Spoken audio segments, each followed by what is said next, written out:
Kiss, kiss, kiss, kiss! The hall was packed with nobles, and everyone had their eyes glued to me and my fiancé. A prince with buck teeth and greasy hair leaned in, trying to kiss me. Sweat was pouring down my face. There was no way I was letting this not-so-charming prince ruin my love story. Without thinking, I punched him right in the face. The entire hall gasped in shock, and then the crowd started to get angry. I had just insulted their precious prince. My parents, the king and queen, were completely stunned. They couldn't believe what their daughter had just done. I don't ever want to marry him!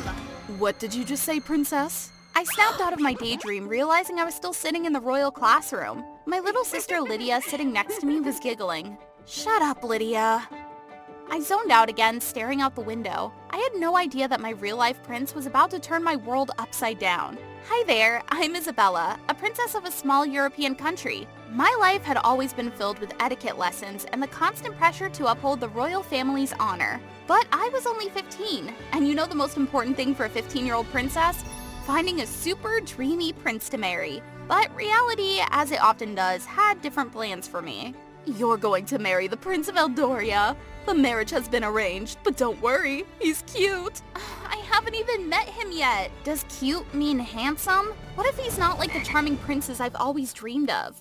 The next day, while lounging by the pool, I poured out my terrible fears to Lydia. Oh, what if he's horrible? What if he's ugly? I heard he looks like a monkey. Stop it, Lydia, that's not funny. Why don't we do some stalking? Lydia's suggestion made me sit up. We quickly found his Instagram account. My fingers couldn't stop scrolling through his profile, but the more I saw, the more tears started rolling down my face.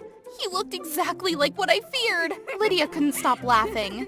I'm not meeting him. You can't refuse. Mom will be flipping flapjacks. I don't care. I'm not going anywhere. Mom pushed me into a chair, throwing me a look that could melt ice. Lots of fancy guests were attending the royal meeting between our two countries. I tried to make myself invisible as the king and prince walked in. Everyone bowed respectfully. Mom shoved me forward and I kept my head down as low as possible. It's a pleasure to meet you, princess. I'm Prince Alexander. My heart nearly stopped.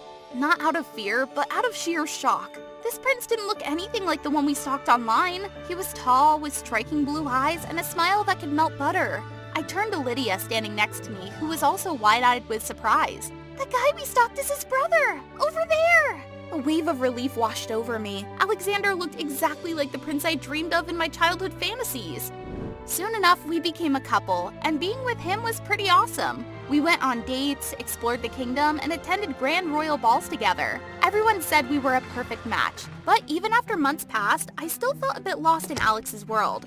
Especially when he'd lock himself in his room for days without telling anyone. And more than anything, I never got used to his bodyguard, Marcus, who was a few years older than me. He was the coldest guy I'd ever met, like his heart was made of ice. I tried to be friendly, offering him apple pie or bubble tea, but he always responded with a blank face. What on earth?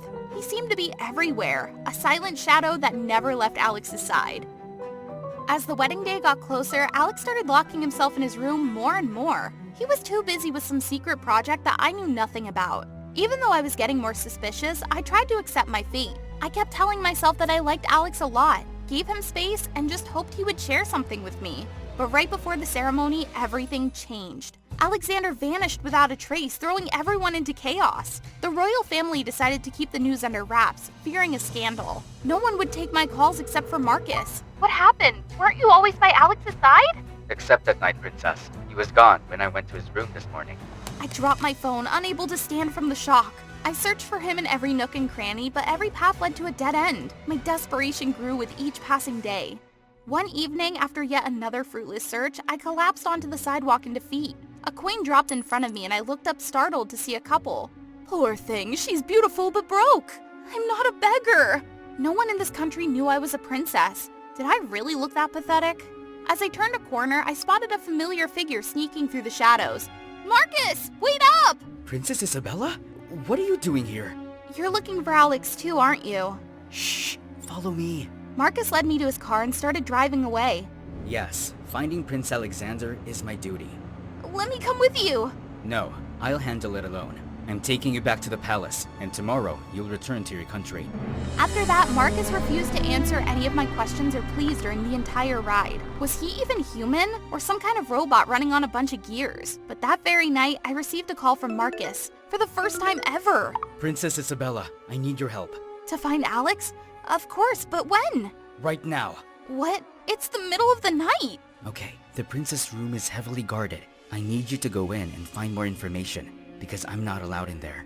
But after this, you can't ditch me, okay? After 2 seconds of hesitation, Marcus agreed. I boldly entered Alex's room and signaled Marcus to follow. It was my first time stepping into my fiancé's secretive room. We began searching every drawer, behind the paintings on the walls, and even under the bed. Over here! Marcus whispered excitedly as he tapped on the floorboard. He lifted it up and I nearly dropped my jaw when I saw a dark room beneath it. But it wasn't as scary as I'd imagined. It was just a small room where many pictures were hanging on the walls. They were all related to a village that, according to Marcus, was located in the southern part of the country. The prince might be there.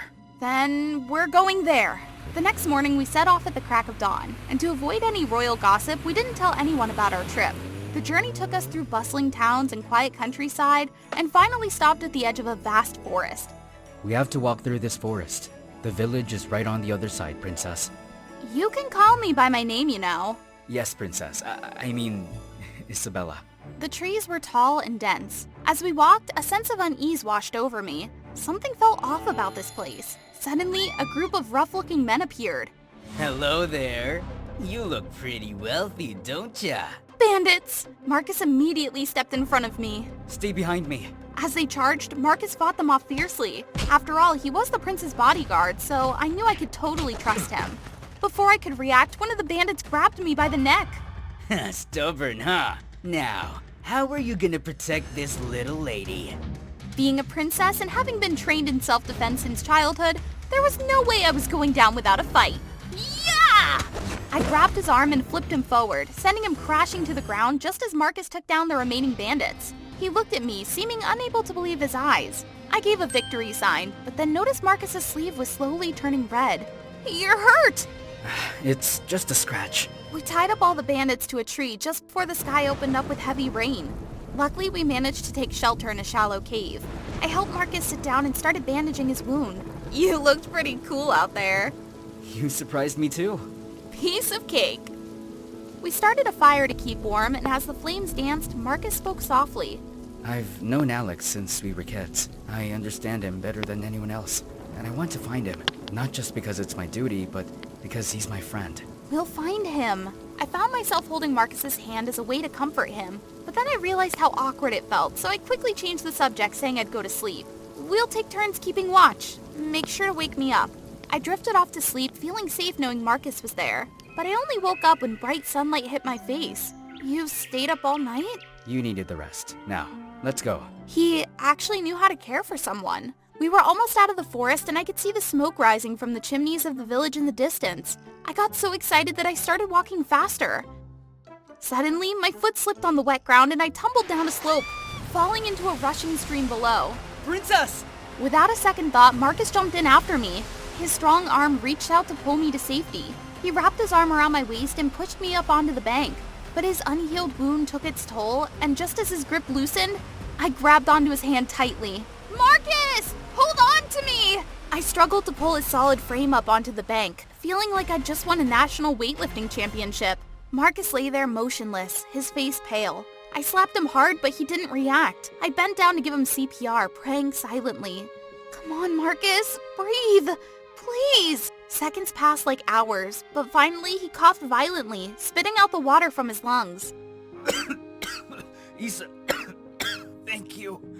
Both of us seemed to remember that moment when our lips touched and we turned bright red. It felt like our clothes could dry instantly from the heat. We sat there, not daring to speak, even too embarrassed to look each other in the eye. When our heartbeats finally returned to normal, I stood up. Let's go! The village is right there! The village nestled peacefully in a valley, a stark contrast to the chaotic royal life we had left behind. Push, everyone! 1, 2, keep going! I felt a wave of relief wash over me when I heard that familiar voice. Alex!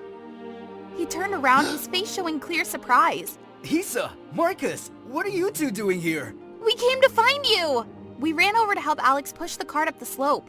Why did you leave? We searched everywhere for you. Alright, let's find somewhere to talk. We followed him to the edge of the village and sat down on a bench by a small stream as Alex began to speak. I'm sorry for leaving without a word. I couldn't handle the pressure anymore.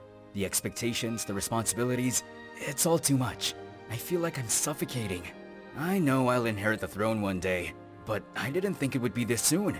Then you came along and everyone started preparing for the wedding. I panicked and I ran away. I'm such a coward. Did you ever think about me, Alex? I like you, Isa. A lot. Do you want to stay here with me? Tears welled up as I realized the truth in his words. I had always dreamed of a fairy tale romance, but real life was so much more complicated. I can't do that. I have a duty to my country, to my family. I can't abandon them. My words left Alex silent. I walked away, leaving Marcus and Alex to talk. A while later, Marcus came to find me holding a letter that Alex wanted to send to the king. I nodded and smiled, taking one last look back at the village. Goodbye, Prince Alex. We returned to the palace and handed Alex's letter to his family. I went back to my room to pack my things. With Alex not coming back, it meant the wedding was off. I figured the past few days in this country would be a journey I'd never forget. I boarded the plane without saying goodbye to Marcus. My life returned to normal, and it would probably be a long time before Mom introduced me to another potential husband. Lydia continued teasing me by pairing me with goofy-looking guys she found online. Oh, look at this one! Give it a rest, Lydia. It's just the governor's son. No, this guy's really handsome! Lydia dragged me to the window and pointed outside. There, I saw Marcus bowing respectfully to my father, the king, before walking towards me. As we stood face to face, I couldn't hide the blush spreading across my cheeks. You came to see me? Yes, princess. If you keep using formalities, I'm going to knock you out like I did that bandit. Marcus suddenly bent down and extended his hand towards me. Holy moly, this was exactly the scene that triggered me whenever I watched those princess movies. I could search for you forever, but I'd never let you slip away. I happily placed my hand in his, already picturing our future together.